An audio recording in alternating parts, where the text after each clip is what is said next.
ছোট্ট পার্বত্য রাজ্য ত্রিপুরায় প্রতিভার অভাব নেই। নিজের ইচ্ছাশক্তি ও সৃজনশীলতার মাধ্যমে সমাজে অনন্য নজির স্থাপন করেছেন অনেকেই। তেমনি এক উজ্জ্বল দৃষ্টান্ত উদয়পুরের অবসরপ্রাপ্ত প্রধান শিক্ষক পার্থ সারথী দাস।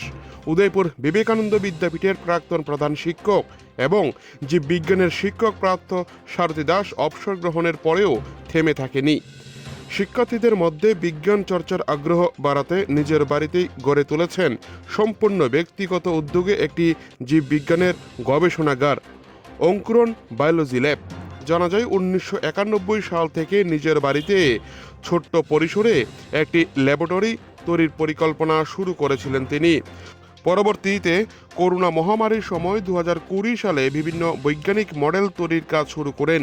2024 সালের ফেব্রুয়ারিতে শিক্ষকতা জীবন থেকে অবসর নেওয়ার পর তার এই উদ্যোগ আরও বড় আকার ধারণ করে।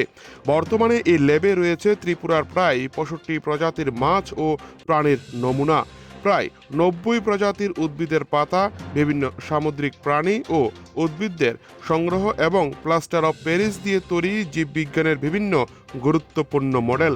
এর মাধ্যমে শিক্ষার্থীরা বইয়ের পাশাপাশি হাতে কলমে জীববিজ্ঞানের বিভিন্ন বিষয় সম্পর্কে বাস্তব জ্ঞান অর্জনের সুযোগ পাচ্ছে বলে তিনি জানিয়েছেন। উদয়পুর থেকে নিজস্ব প্রতিনিধির রিপোর্ট, টিভি 100 বাংলা। নমস্কার, আমার অঙ্কুরণ বায়োলজি ল্যাবের পক্ষ থেকে আপনাদের আন্তরিক অভিনন্দন ও শুভেচ্ছা জানাই।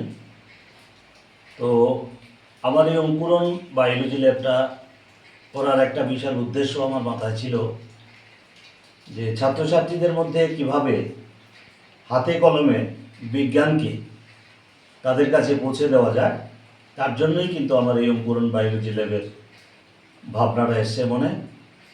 এবং এই বায়োলজি ল্যাবটা সম্পূর্ণটাই জীববিদ্যার উপর ভিত্তি করে।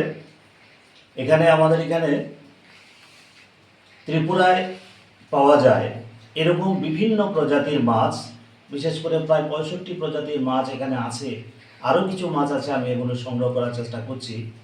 এবং এমন কিছু স্পেসিমেন, সামুদ্রিক প্রাণী এবং রেপটাইলস থেকে শুরু করে, যেগুলি আমার সংগ্রহ শুরু হয়েছিল 1991 সাল থেকে, যে কাজ এখনও চলছে আমার।